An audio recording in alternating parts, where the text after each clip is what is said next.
It's actually just one company, and I'll get to that in a moment because we're in the context of monopolies. Just to put this into the context, because it's now been declared an epidemic, we had an epidemic called the AIDS epidemic back in the 80s, and that peaked in 1995 with AIDS deaths hitting 51,000 in America. Now, opioid deaths last year, overdose deaths were 52,000 in America. So it's surpassed the peak deaths of the AIDS epidemic. Now, this is a situation where people are becoming addicted to OxyContin, and that's provided by one company called Purdue Pharma. It's a private company. It's not even on the Dow Jones, so at least like when the American Tobacco and Standard Oil were destroying the world, you could invest in them on the Dow Jones. They were the original members of the Dow Jones Industrial Average. Here, this is the Sackler family out of Connecticut. They are a private company. According to this headline, the OxyContin cartel billionaire family, 16th richest in the U.S. Weighing in at a conservative $14 billion, the Sackler family entered Forbes' top 20 list of America's richest families. How did this family generate such a lofty sum? In short, they manufactured, aggressively marketed, and sold the most notorious painkiller ever created, OxyContin.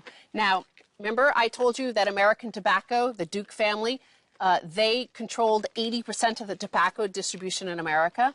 The Sinaloa not the Sinaloa cartel, but the Medellin cartel under Pablo Escobar controlled 80% of the cocaine market in America. Here, what we do know is that of the overdose deaths, of those 52,000 overdose deaths, 61% were caused by opioids. 61%. But 20%, there's no drug listed in the overdose deaths. So I'm saying perhaps they have about the same cartel number of 80%, that magic 80% number. Well, you're painting a devastating picture of this family in Connecticut. You know, this entire show has been pointing toward highlighting this one family in Connecticut that's killing millions of Americans. Well, this is the Forbes, the article pointing out, calling them the OxyContin cartel. Okay, they point out that nearly 4 out of 5 new drug addicts say they started out abusing painkillers such as OxyContin. Prescription painkillers, according to the NIDA, are the most commonly abused drug in the United States. So they admitted and paid billions in fines to actually lying. They said that only 1% would get addicted to their drug. Okay, obviously that did not happen. But just the headlines from 3 hours that way to West Virginia. Drug wholesalers shipped 780 million pain pills to West Virginia. That's 1,728 West Virginians died from drug overdoses last year.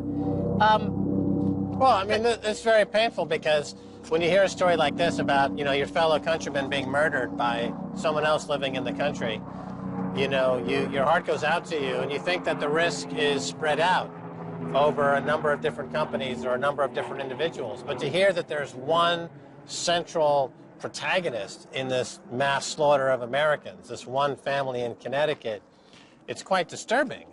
Of course, you mentioned the AIDS epidemic.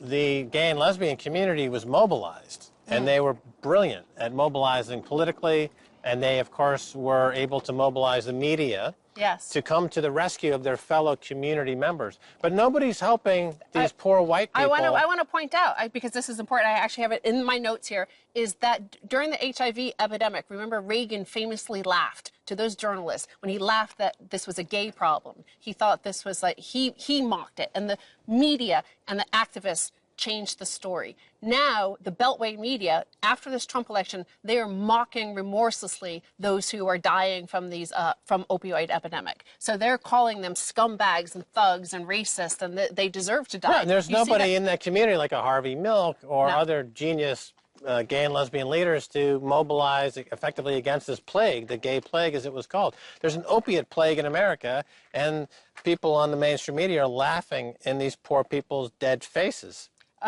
Again, I want to put it into the context of our history that we know, and that is that 14.7 out of 100,000 Americans are dying from this opioid epidemic.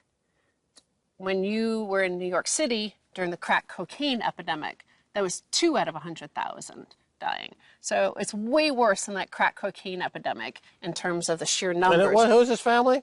The Sackler family in Connecticut. The Sackler family in Connecticut. And they've paid fines of being a cartel and lying about the information, but they're also being sued in Washington and for lying about and basically addicting the population there.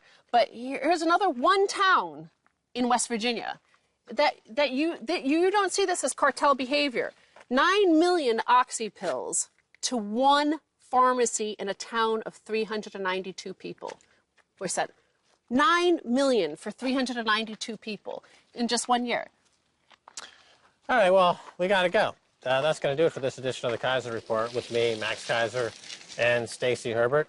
If you want to catch us on Twitter, it's Kaiser Report. Until next time, think about it.